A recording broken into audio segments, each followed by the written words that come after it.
আমি নথৈ আনন্দিত।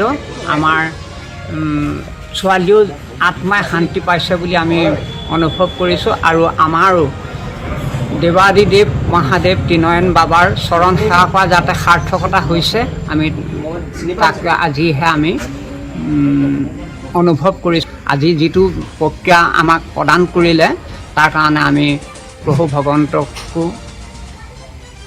প্ৰাৰ্থনা জনাইছোঁ আৰু মহামান্য আদালতো আমি নথৈ আনন্দিত। আমাৰ ছোৱালীও আত্মাই শান্তি পাইছে বুলি আমি অনুভৱ কৰিছোঁ আৰু আমাৰো দেৱাদিদেৱ মহাদেৱ ত্ৰিনয়ন বাবাৰ চৰণ সেৱা কৰা যাতে সাৰ্থকতা হৈছে আমি তাক আজিহে আমি অনুভৱ কৰিছোঁ। আজি যিটো প্ৰক্ৰিয়া আমাক প্ৰদান কৰিলে তাৰ কাৰণে আমি প্ৰভু ভগৱন্তকো প্ৰাৰ্থনা জনাইছোঁ আৰু মহামান্য আদালতো